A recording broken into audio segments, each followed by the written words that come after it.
Hola, ¿qué tal amigos de Tutora.tv? El día de hoy tenemos el gran honor de tener en nuestra sala a un hombre, el cual es el ícono de la comunidad Monte Sinaí de México, el rabino principal de la comunidad, Rabino Abraham Tobal. Bienvenido, gracias por honrarnos con su presencia. Gracias, es un gusto y un placer estar aquí, como siempre. Platíquenos un poquito desde sus inicios. Me comentaban por ahí que usted es de origen argentino. Ya desde el principio sacar a relucir mis defectos. Efectivamente. ¿Nació allá usted? Sí, nací en Argentina. Mi infancia, mi adolescencia pasé en Argentina. ¿Hasta qué edad? Ahí estudié hasta como los 17 años. Okay. Después viajé a Israel, donde estudié 6 años en una yeshiva en Jerusalén. ¿Qué yeshiva? Yeshiva Kol Yaakov. Posteriormente me regresé a Argentina y viajaba a Israel a seguir estudiando, pero pasé por México de paseo. Un amigo se comprometía y aquí me atraparon, mi esposa. ¿Ah, sí? Aquí conocí a mi esposa. ¿No eran sus planes? No. Ahora sí que el hombre propone y Dios dispone. Sí. De hecho, hay un concepto, una explicación sobre un midrash que dice que es difícil Zivugosh el Adam, el destino, su pareja, como Kriyat Yam Suf, como cuando se parte el mar. Y hay muchas interpretaciones. ¿Cuál es la comparación de lo que se partió el mar con la pareja?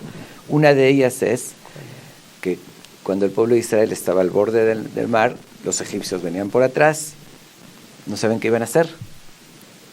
Se dividieron las opiniones. Unos decían, mejor nos rendimos. Otros decían, no, vamos a luchar. Otros le pedimos a Dios. Desierto, ¿qué hacemos? Lo que nadie se imaginó era que se iba a abrir el mar. Sí. Y llegó la salvación de donde menos se imaginaron. Okay. Entonces así sucede a veces con el mensaje recibido. Con el destino de la persona. Uno hace planes que ni Argentina, ni Israel, ni Estados Unidos, y donde menos se imaginé era en México y aquí. ¿A qué edad se casó, Jajam? Tenía 24 años cuando me casé. La conocí a los 23 y a los 24 me casé. A ver, y dígame una cosa. ¿Usted estudió en la yeshiva hasta los 22 años, 21? Hasta los 23 años. Sí. 23. Ok. ¿Y qué? ¿Usted siempre tenía dentro de sus planes ser rabino siempre? ¿Se le ocurrió de repente? ¿Cómo fue ese tema? Bueno, no exactamente tener en los planes ser rabino, pero sí fui religioso de pequeño. Mi papá, en paz descanse, fue un gran líder comunitario en Argentina, una comunidad muy conocida que se llama Shuva Israel. La mayoría de los rabinos que están aquí en México, de Argentina, crecieron en esta yeshiva. Él fue de los fundadores y por muchísimos años fue el presidente de la comunidad y a la vez su líder espiritual. Es algo poco común. Claro. Es decir, yo recuerdo de pequeño, hasta las 12 de la noche nos entraban llamadas para consultas, preguntas de alajá, de ley, de todo tipo de preguntas. Y fue un personaje muy destacado en Argentina. Algo que yo de veras, ya que me haces la pregunta, digo, porque lo considero que fue mi escuela, mi papá. Conocí pocas personas como él que combinaron la relación con Dios, es decir, los preceptos del hombre a Dios, Ben Adam la Makom, con Ben Adam la Javeró, del hombre al prójimo. Es decir, lo respetuoso que era, además de, muy inteligente, pero era un personaje, una persona muy reconocida, muy importante, pero jamás hirió los sentimientos ni de un niño pequeño. Entonces, usted siempre fue religioso, porque a diferencia de otros rabinos que he entrevistado en este gran foro, muchos fueron Baal Teshuvá, muchos no se lo imaginaron. Sí. Usted tuvo la suerte de siempre estar en el derech, en el camino de la Torah. Sí, de nacimiento, ahora sí, de cuna. No religiosa. Tradicionalista, sino siempre religioso. De hecho, yo crecí en un hogar y en una comunidad ultra ortodoxa, es decir, muy estricta. Y eso tiene que ver un poquito con mi desarrollo. Me voy a adelantar a contar un poquito acerca de mi historia. La verdad es que yo tenía ciertas ideas de pequeño. Un niño no se cuestiona lo que ve, lo que le dicen, lo que ve a su alrededor. Yo crecí en un ambiente donde había mucho extremismo en la visión de la religión, en muchos conceptos, muy exagerados. Muy o nada. Sí, pero que eran ideas de halajá. Un ejemplo, por decir un detalle, donde crecí, usar un ejemplo, un jabón en Pesaj, un jabón normal, pero era estrictamente prohibido. Si yo veía a alguien que lo usaba, digo, esta es una persona totalmente alejada de la religión, Wow. Es decir, con esas ideas, mientras muy alejada, como sabemos, ni un perro puede comer un jabón y es 100% permitido, pero yo lo veía como algo absoluto y creía que esa era la verdad. Que sea hasta una postura totalmente, ya sabes, antisionista, en todos los aspectos muy, muy radical la visión, que era por ignorancia, ¿no? Así era el medio y así se creía. Cuando yo... ¿De dónde viene toda esa ideología tan extremista? ¿De dónde viene la mayoría de los rabinos a Argentina? Argentina hubo un grupo de hasídico, de Satmer, que son muy... por eso y tenían influencia en la comunidad donde yo crecí. Hubo un rabino que pertenecía a ese grupo que fue en un tiempo rabino, o había mucha influencia. Pero eso fue algo que yo siento que me benefició mucho, lo que me provocó esa situación. Porque de niño, todo lo que veía a mi alrededor creía que así era, ¿no? Uno no se cuestiona lo que aprendes, lo que te dicen tus papás, tu medio. Cuando fui creciendo, yo siempre fui por naturaleza alguien que me cuestioné mucho, muy escéptico, más que escéptico, muy filósofo, me refiero. Todo siempre me gustó saber el porqué, de dónde, el origen. Es decir, desde pequeño lo aplicaba en el estudio de la Gemara de niño, pero como fui creciendo y voy, después estudié en una yeshiva, entonces cuando ya llego a la yeshiva, empiezo ya a estudiar, ser autónomo, me refiero, yo ya tenía bases de estudio de Gemara y estudiar y ver un mundo un poquito más amplio, ¿no? De yeshivot, demás. De repente empiezo a descubrir y a estudiar halajot y que no todo era como lo había visto yo de pequeño, con las ideas que yo había crecido. Claro. Entonces descubro que no forzosamente lo que aprendí o lo que creía era lo indicado. Eso me provocó una reacción, por decirlo así, ¿no? Que dije, voy a poner mi mente, hago un resetear mi mente en cero, y toda la información que tenía de qué está permitido, que no, lo dejo de lado y me voy a poner a investigar todo yo por mí mismo. Claro. Y no cualquiera, porque generalmente la gente cuando toma alguna base de su casa, pues ya se queda con esa base y ya más adelante lo que venga, pues que venga, pero como que le pone siempre un escudo, una pared hacia nuevas cosas. Y usted dijo, a ver, voy a estudiar por mí mismo en los libros y voy a llegar a una conclusión para mí. Porque me di cuenta que tenía información errónea. Entonces llega a México, se casa y se pone a estudiar, se pone a trabajar, se pone a hacer qué en México. Empecé mi carrera, dando clases en la Yeshiva Keter Torah. Y fue more un tiempo. Sí, clases era un nivel alto, un grupo muy bueno de Gemara. Y en las noches daba clases hacia adultos. Posteriormente, seguía, así estuve, unos años. Después entré a un lugar, aquí también que se llama Shuva Israel, sin ninguna conexión o relación con la comunidad de Argentina. Shuva Israel es un colel, dirigido por David Enjamo, y ahí daba clases de manera más profunda y a adultos, a Brejim, que estudiaba en la mañana y les daba clases. Y en ese periodo fue cuando me contrataron de Maguen David, entré como rabino en Maguen David, pero ahí, en ese tiempo, se dividían los puestos. Estaba el rabino, en paz descanse, Tzad Harari, como rabino mayor, principal, y el grupo de rabinos que éramos, cada uno tenía una función de atender algo. Mi función, en ese entonces, era atender los lutos. Cuando fallecía alguien, yo les indicaba las leyes, las halajot, yo les daba orientación, apoyo y todo eso. Esa era mi función particular.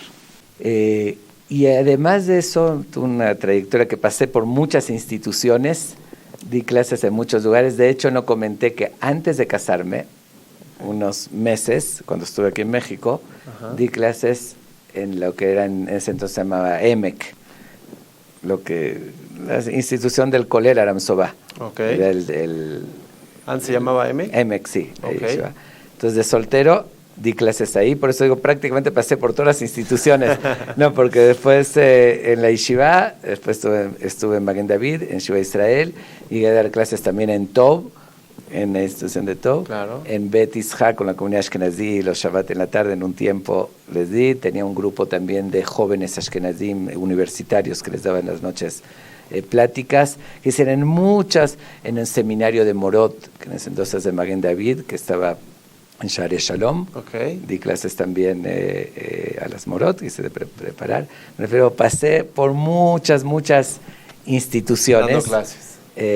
Dando clases. Sí, impartiendo clases, conferencias, todo, seminarios. Y después de un tiempo, de unos años que en el transcurso, lo que estoy mencionando, por el hecho, ya estaba yo en Maguen David de tiempo completo, salí de Yeshiva Israel, okay. Y no tenía compromiso en Shabbat y en fiestas, porque el luto no se lleva a cabo en Shabbat y en fiestas. Okay. Entonces lo atendía en la semana, todos los días iba, los orientaba, y tenía libre, realmente no tenía un compromiso en Shabbat. Yo iba a Maguen David, estaba junto con Ham Tzadka, de repente lo ayudaba, daba una plática, porque él era mayor y su idioma, su comunicación. De repente yo en la tarde daba yo la Tarush, pero no tenía una obligación en sí. Y ahí fue cuando entré a uno de los templos de los Knis de Monte Sinai, que está en San Sulpicio, que hoy en día es Bet Yoshua. Pero nada más para Shabbat, porque no tenía compromiso. Aunque pertenecía a otra comunidad, yo trabajaba en Maguen David y en Shabbat para un Knis de Monte. Y luego voy a querer que nos conteste lo que muchos se preguntan, porque usted es Halevi y de raíces, sí, y es me rabino casé, comunitario del Shoam, de Shami. Sí. Y los Daed, que son Shamis y están en Maguen David. Es algo que la gente dice, wow. Pero... Sí, por eso. La verdad es que yo me casé en Maguen David, Ham Tzadka me casó, era socio, fui socio todo el tiempo de Maguen David, mi esposa también es Halevi, y ahí empecé, entonces seguía trabajando con Maguen David y en Shabbat iba ahí a San Sulpicio. Después me conocieron la gente de ahí de Sulpicio. Bueno, se comentó, y le comentó en ese entonces estaba como presidente del comité religioso, señor Isaac Kabli, en paz descanse, que le comentaron que les gustaba y así. Entonces ahí es cuando me contratan ya para entrar al Knis más importante, que Bet Yosef. Sí. Pero seguí un tiempo. ¿Como figura rabínica o como...? Como figura rabínica, sí. Okay. Habían tenido un rabino, en paz descanse, Haim Sued, que se había salido, tenía unos años. Un año o menos de un año que se había salido, ya no tenían rabino un tiempo, entonces... ahí lo escogen a usted. Sí, pero el compromiso fue Shabbat y fiestas, cuando no tenía la obligación con Maguen David. Y seguía trabajando simultáneamente con Maguen David. Yo creo que fue el único aquí en México que trabajé casi 2 años simultáneamente en 2 comunidades. Bueno, después pasó un tiempo y ahí las 2 comunidades me empezaron a pedir de que entre ya de tiempo completo con ellos. Y la verdad es que fue el dilema más grande que tuve en mi vida. Tomar la decisión. ¿Hizo Shelat Jajam? Mejor no comento aquí qué hice. Hice algo muy poco común. No, lo que se llama el Goral, sí, porque yo no me gusta ese tipo de cosas, pero el Goral hice 2. Nos platica un poquito de qué es el Urim Goral. Betumim y el Goral de Gaón de Vilna. Goral es algo que se utilizaba desde la época del templo, una forma mística de consultar, como que pedir que Dios te dé la señal, pero realmente fue algo impresionante. De hecho, nunca lo comenté así abiertamente, porque estaba en una indecisión tan fuerte, tan difícil, porque era todo mi futuro, y tenía pros para un lado y pros para otro, y pros y contras. Okay. Y decidí hacer eso, que van saliendo, es como un sorteo, y van saliendo letras casuales, y se fue formando la palabras muy claras. ¿Salió un monte Sinai? No, Casi. De la forma que pregunté, que si donde estoy o donde me están ofreciendo, bueno, así, y me salió claramente que sí, que entre exactamente que iba a tener éxito, pero independientemente de eso, yo ya me había volcado hacia Monte Sinai, principalmente por la razón de que vi que había mucho más necesidad ahí. En Maguen David había muchos rabinos, y como que en Monte Sinai había más necesidad de la labor rabínica, y vi que tenía más terreno para trabajar. ¿Actualmente cuántos años lleva usted siendo rabino de la comunidad? Alrededor de 22 años. 22. Pero como rabino principal, más o menos 8 años.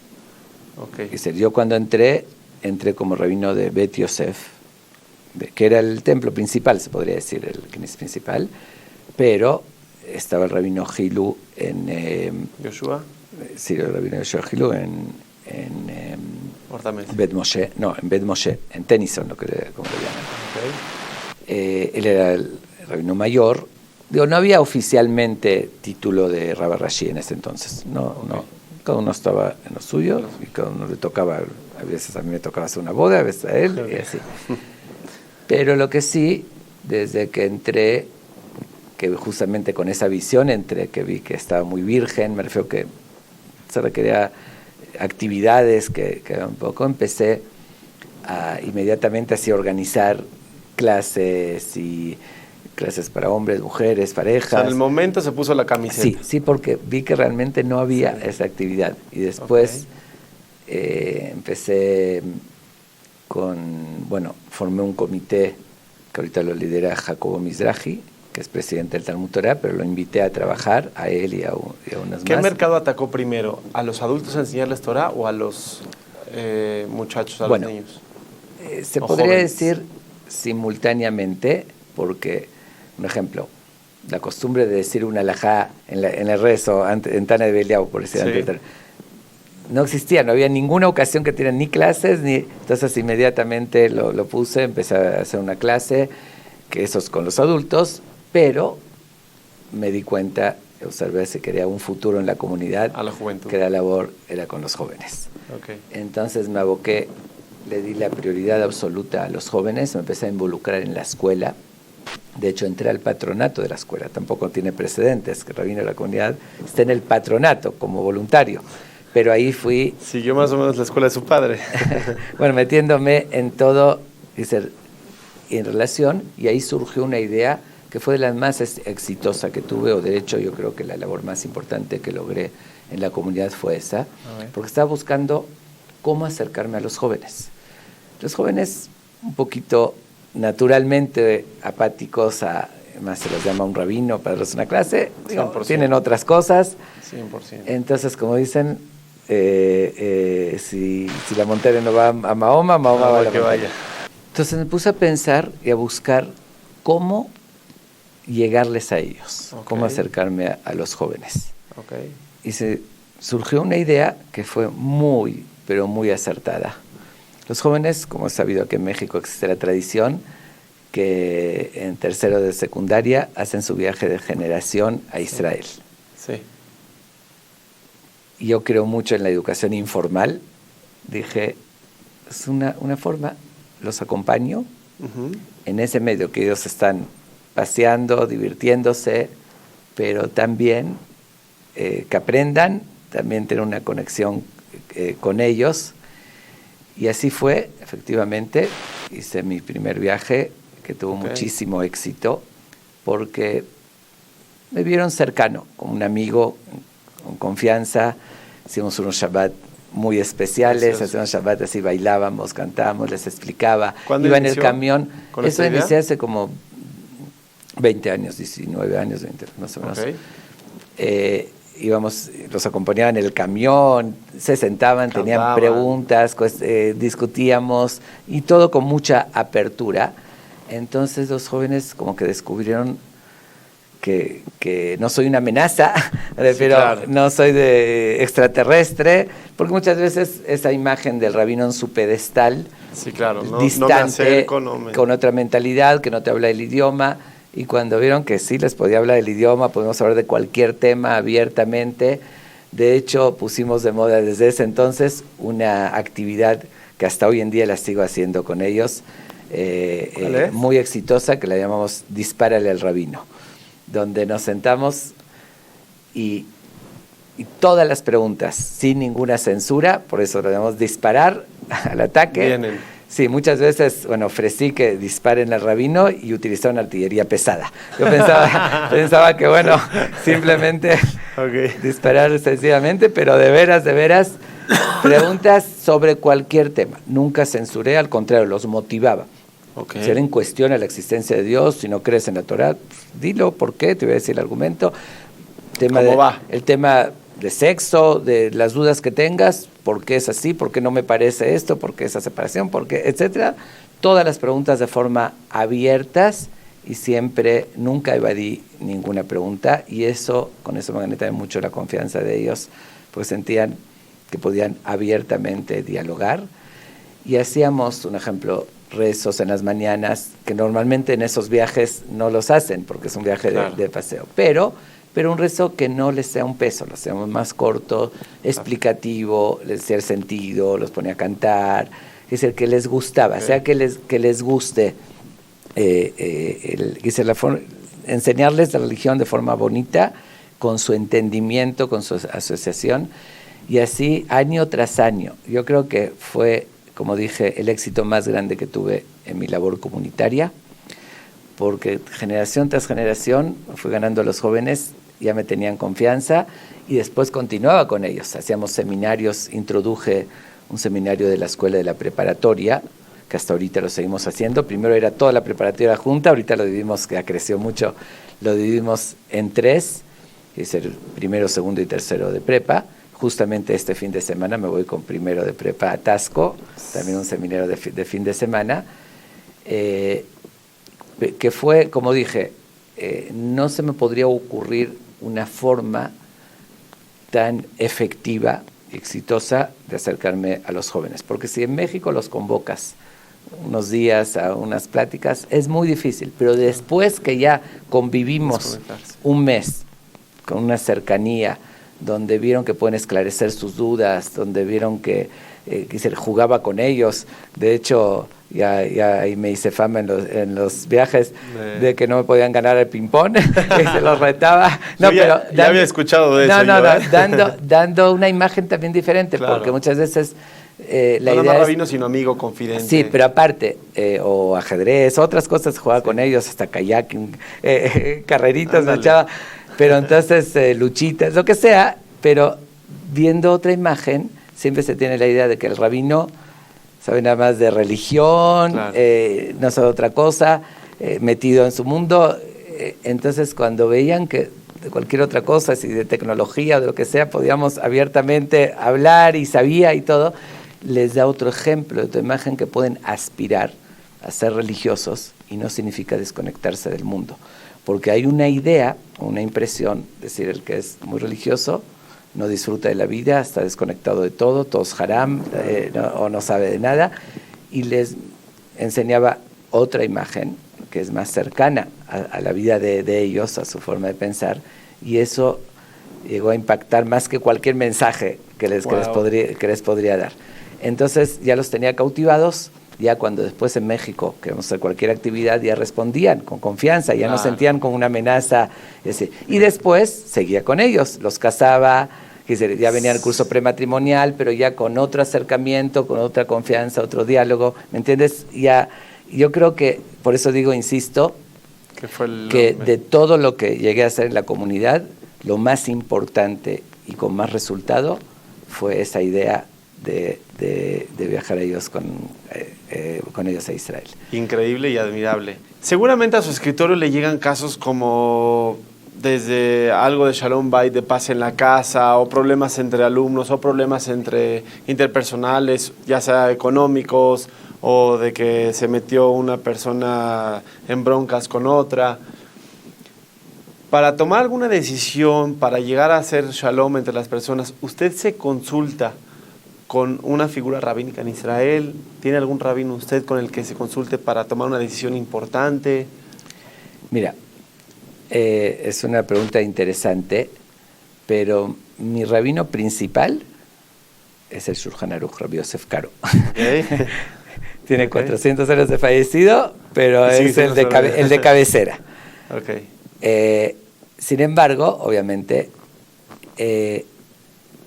es muy variable. Hay casos muy particulares, de casos de que hay que tomar decisiones muy difíciles, desde casos de bastardos o cosas así, claro, que obviamente tuve casos como esos. Llegué a consultar en su tiempo con Rabbi Ovadia Yosef directamente por la importancia, o con otros, según el tema y según el caso. O sea, no podría decir de fijo, todo. Sí, es decir, casos que tiene que ser una autoridad muy grande para tomar una decisión de algo muy difícil. Entonces, yo soy Dayan también, que sé que hago divorcios, es decir, me titulé como Dayan.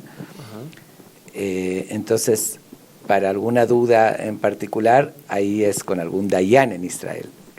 ¿Me entiendes? Que es su tema, su especialidad.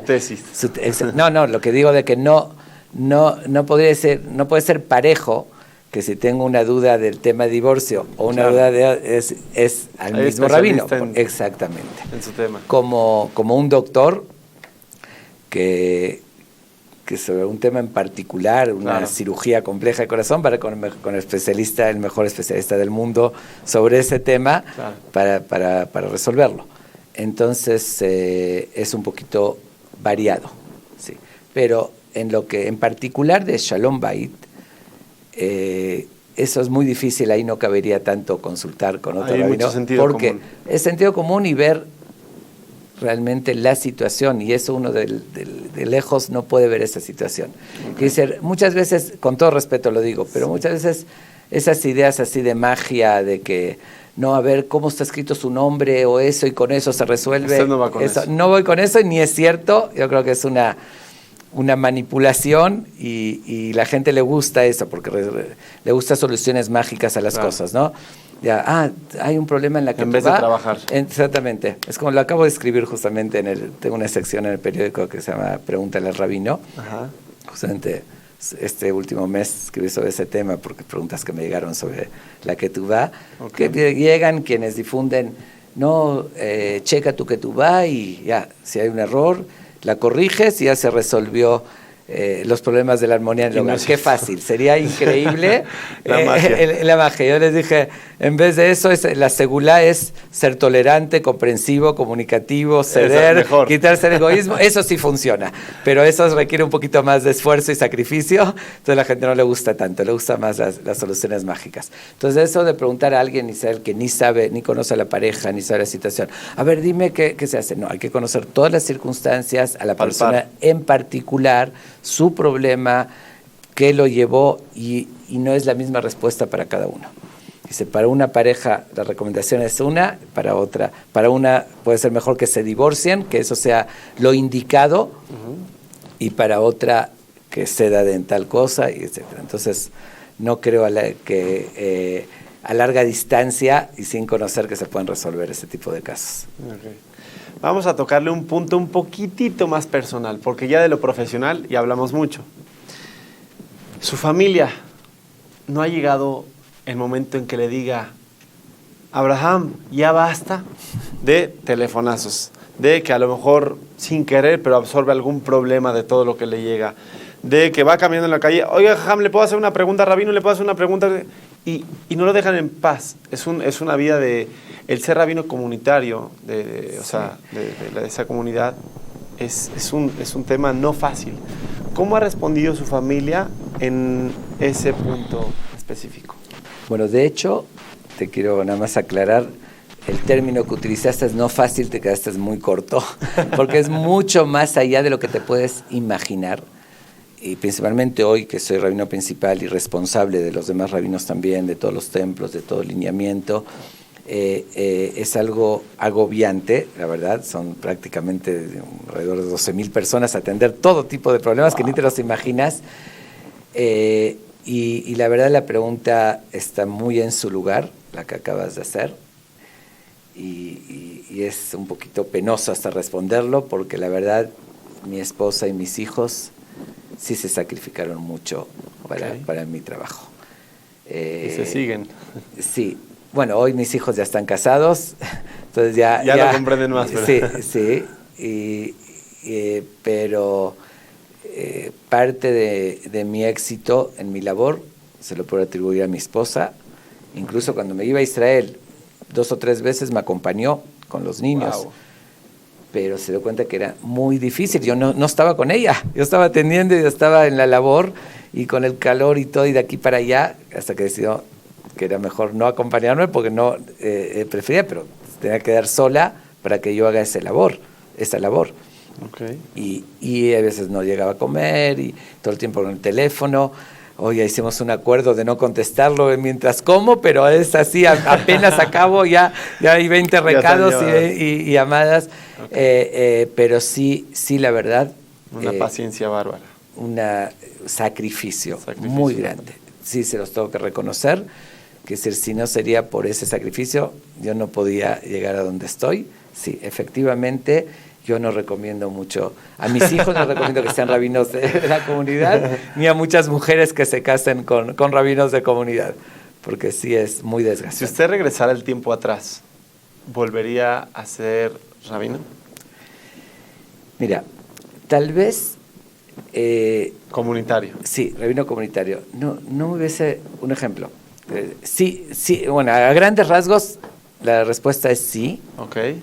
Sin embargo, ciertas cosas que hice en mi carrera, tal vez ahí sí se regresaría el tiempo atrás, no lo volvería a hacer. Un ejemplo, una de ellas es cuando entré a la comunidad, como dije, era terreno fértil y faltaba hacer muchas cosas que había que ocuparse de ellas. Okay. Una de ellas era el tema del kashrut, del kosher.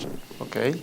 No había un rabino encargado de supervisar y la gente comía de cierta cara, tenía que supervisarla. Entonces me vi forzado a meterme en el tema y a meterme a supervisiones y demás como un servicio. Okay. Lo hice justamente diferente a lo que se conoce, lo digo sinceramente y dando la palabra se puede corroborar, diferente en el aspecto de que no como negocio. De hecho, le di a ciertos que causó cierta polémica porque no era común. En ese entonces estaba Carrefour como tienda, como súper, bueno, Costco, que todavía está. Les di supervisión a toda la panadería, pastelería, sin cobrar ni un centavo, con la única condición que no se les suba el precio, tampoco ni un centavo. Me refiero a que la gente tenga esa facilidad, pero eso causa polémica y ciertas, pero era un dolor de cabeza y unas políticas que me iban a hacer. Me metí en ¿cómo llamarlo? En un terreno escabroso o problemático, y los dolores de cabeza, las llamadas y problemas. Era una locura. Eso, si regresaría al tiempo, no lo volvería a hacer. Eso es absolutamente. Lo otro es mucho sacrificio, pero da mucha satisfacción. Okay. Como te digo, cuando ves a esos jóvenes con otra visión, que se acercan con entusiasmo, cuando un ejemplo, una familia como tú esta semana, una tragedia y digo, vas y les das cierta paz, cierta tranquilidad y ves la reacción, todo eso llena muchísimo, da mucha satisfacción. Entonces tiene su premio la entrega y el sacrificio. Okay. Entonces sí volvería a hacer lo mismo, pero con algunas diferencias. Sí, variantes en de qué ocuparme, que sí, que no. Ahorita ya uno aprende lo que no debía haberme ocupado. Okay. Y lo que sí vale la pena. ¿Alguna anécdota o experiencia que se le haya quedado grabada? ¿Qué más le haya gustado, que más le haya marcado en todos sus 22 años que lleva de rabino? ¿24? ¿22? Sí, bueno, más 22 en Monte Sinaí. Y 8 más o menos, sí. Como rabino principal.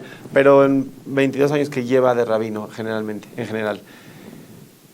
¿Alguna experiencia que lo haya dejado marcado? ¿Algún Shalom Bait que haya corregido? ¿Algún negocio que estaba a punto de hacer una bomba, explosión y usted la calmó? Sí. Bueno, ahí son varias, pero te voy a contar la más una que a mí sí me llenó mucho. Hay una idea que se tiene socialmente que hay mucha gente que son antirreligiosos, que rechazan sistemáticamente la religión, ¿sí? dentro de la comunidad, en el mundo judío y demás. Es decir, como que rechazan, odian y así. Y yo no creo en eso. No creo en eso porque considero de que no va por ahí. Los sentimientos son nobles de la gente, sino es contra la imagen negativa que muchas veces se da de la religión. Lo que rechaza la gente puede ser el fanatismo, puede ser la agresión, la forma, al contrario, gente religiosa que puede rechazar al otro, y eso es lo que no es los valores de la religión. Ok, pero mucha gente diría que sí. Una experiencia que tuve, que fue un reto muy grande, te voy a contar tal cual como sucedió. Llegó una vez una joven hace varios años. Ajá. Una joven que de hecho no era ni de la comunidad Monte Sinaí. Okay. Me vino a pedir ayuda. Una amiga le recomendó que hable conmigo. Ella fue a un camp en Estados Unidos, empezó a acercar a la religión.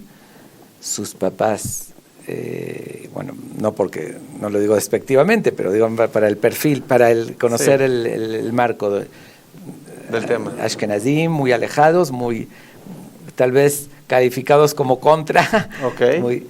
Entonces obviamente empezó a tener conflictos con su familia. Okay. Y ella estaba muy, muy triste, muy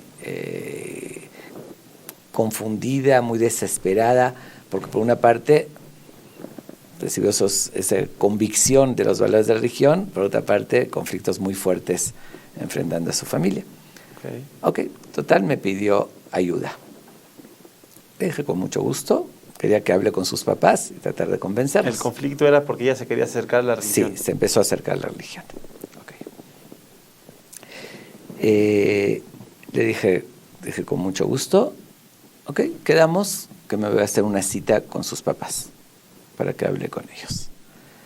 Al día siguiente me habla y me dice, me da mucha pena, rabino, pero ya no quiero que hable con ellos. Me da mucho la atención.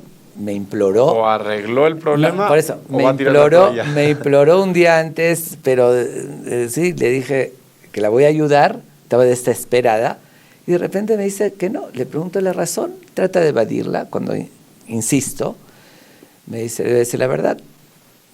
Pedí a ellos que hablen con usted, y reaccionaron diciendo, hablar con un rabino es lo que queríamos para acabarlo. Es decir, tenían todo el coraje de la situación de ella, que la culpa la tienen los rabinos, entonces seguro que quiero hablar con un rabino, pero para ahora destrozar. Sí acabármelo. Y ella conocía que sí era cierto, que sí me iban a faltar el respeto, entonces dijo, no quiero que le falte el respeto. Mejor ahí. Y mejor lo dejamos ahí. Le dije, eso no es tu asunto, tu problema, tú no me estás faltando respeto. Sí, quedamos una cosa, tú no te preocupes por eso. Le dice, no. ¿Qué valor de usted? Le dice, rabino, pero yo estoy seguro, conozco a mi mamá, lo va a insultar, lo va a hacer sin papilla. Pelos en la lengua, sin escrúpulos. No es tu problema. Bueno, me costó más convencerla que lo que antes hablamos de que sí. Al final, ya le dije, tú no estás cometiendo ninguna falta, tú nada más tráemelos. Yo me encargo. Y olvídate. Ok. Bueno, al final así quedamos. Llegan una tarde, recibo en mi oficina, yo justamente los hice pasar, estaba terminando con una persona un detalle, ya estaban sentados en mi oficina, entro Y con y caras veo así, literalmente, cómo salían flechas venenosas de sus ojos. Me estaba disparando con la vista nada más. Es miedo, qué miedo. Ok, me siento muy cordialmente, los saludo.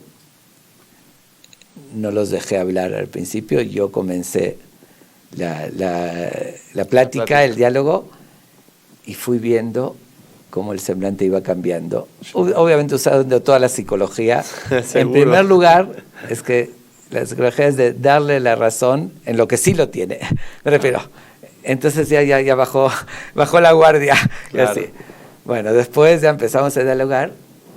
Bueno, para no hacerlo largo, estuvimos más de 2 horas platicando, y terminando esa plática, ella me pidió que quería organizar con sus amigas una clase que yo les pero te lo digo así, es con testimonio de la persona catalogada como la más anti, y que nada más quería verme para insultarme, para humillarme. Lo que quiero decir, obviamente que eso es un reto y me dio satisfacción. Me pides una anécdota. Lo que quiero decir con eso, vuelvo a repetir la misma idea que dije al principio. No es que haya personas contra la religión, es lo que se le exponga y la imagen que se tiene. Porque la verdad la religión es algo, tiene mucho equilibrio, son valores que hoy en día son más vigentes que nunca. No está contra la modernidad, no hay nada que Dios te dice que no disfruta de todo, pero cómo, cuándo y dónde, es esa la idea, el equilibrio de las cosas. Y cuando no se ve esa imagen y se ve todo oscuro, todo negativo, entonces la gente rechaza eso con justa razón. Por eso yo opino, y esta es una prueba, que no hay gente así anti-religión, sino anti las personas, prácticas de la religión. Y eso es algo que, como dije, una anécdota que me dio mucha satisfacción. Sí. Wow, increíble. Y ya tuve casos de películas también. Estuve una vez en la oficina de una persona que tenía la pistola en la mano, que se quería suicidar para suicidarse, y yo se la tuve que quitar, y fue la primera vez que estuve frente con una pistola cargada y cortando cartucho, que estaba de repente aterrado, que no se estaba que no se explote sola. Obviamente problemas psicológicos fuertes, de repente lloraba todo, que no decía dispararme a mí, ¿no? Hasta que me la entregó. Casos que no, son historias que, un rabino pasa por todo tipo de todo, no te lo puedes ni imaginar, y la cantidad de asuntos y bueno, ya nos contó en general todo lo que usted hace. ¿Cuál es la labor de un rabino principal de una comunidad? Bueno, son múltiples obviamente labores, pero la idea, el concepto de lo que se llama un rabbi rashi o un rabino principal en una comunidad, yo creo que es muy importante. El mensaje o la filosofía de eso es que integrar a la comunidad y que tenga una línea religiosa. ¿A qué me refiero a una línea religiosa? Siempre, en cualquier detalle de la religión, va a haber opiniones, que uno te va a decir una cosa, el otro te va a decir otra. Sí. Y el resultado, que una comunidad tan grande, que está integrada, que siguen su tradición, siguen su forma de ser, pero requieren una indicación cómo hacer el rezo en la fiesta, por decir, y uno te dice que la costumbre es así, otro. Y si son varios rabinos en cada templo, que cada uno les va a decir otra cosa, y una vez un día fue uno a un templo porque son de la comunidad y otro a otro, y aquí oye una cosa y aquí oye otra, el resultado sería una gran confusión. Y por consiguiente un alejamiento, ¿no? Ya no quiero saber de nada de todas estas diversas opiniones. Sí. Entonces yo justamente, realmente antes no había rabino principal en la comunidad. Cuando entré, asumí esa responsabilidad o esa tarea de unificar criterios. Incluso, por ejemplo, una de las cosas donde más confusión llega a haber a veces en el luto, que hay muchas tradiciones y costumbres, decidí escribir un libro y indicar a todo mi grupo de rabinos, esto es lo que se transmite, una sola voz, una sola idea, para que no que no estén hayan confundiéndose la gente y no saber qué. Entonces yo creo que, bueno, obviamente un rabino principal tiene muchas labores, muchas tareas, muchas responsabilidades. Sin embargo, tal vez la más importante del concepto de rabino principal es que lograr que el equipo de rabinos, porque hay muchos sí, templos. Claro, se compone por varios. Sí, yo tengo incluso una junta semanal con ellos, donde unificamos criterios, exponemos, lo dialogamos todo, un lineamiento, se hace de tal manera, por tal razón, ¿entiendes? Y todos estamos en un mismo canal y con un mismo mensaje. Estamos escribiendo también para que quede para las siguientes generaciones con lujo de detalles, todas las costumbres en los rezos, en las fiestas, en todo, para justamente lo que ya lo que fui transmitiendo a través de los rabinos y demás, para que quede escrito y ese legado. Y atiendo todo tipo de consultas a personas, sigo participando en la escuela, porque es la educación, así, conectado al Talmud Torah, que hice todas las clases. También tengo la responsabilidad de todo lo que se lleva a cabo, de todas las áreas religiosas. Desde el kashrut, aunque yo no lo atiendo, tenemos a alguien que lo atiende, pero igual tengo la responsabilidad, hasta de la tevilá, que se da servicio, y estamos tratando de sacar, había sacado cuando entré, o más bien editado, un Mahzor de Rosh Hashanah y Kippur, también con la misma idea, con español con las costumbres, con español y fonética y algunos comentarios, y para que sea el oficial y que todos sigan lo mismo, no confundirse, para indicar. Ahorita estoy sacando un sidur también para lo mismo, y pretendo sacar varias indicaciones, libros y todo, unificando la costumbre y más para que haya claro y evitar esa confusión. Perfecto. Pues bueno, le agradecemos mucho Rabino Abraham Tobal, rabino principal de la comunidad Shami de México, Monte Sinai. Gracias por haber venido, gracias por estar con nosotros. Este es su foro, esta es su casa. Y bueno, nosotros nos vemos en el próximo capítulo, en nuestras próximas entrevistas en tutora.tv. Gracias. Okay. Muchas gracias, fue un gusto y un placer. Hasta luego.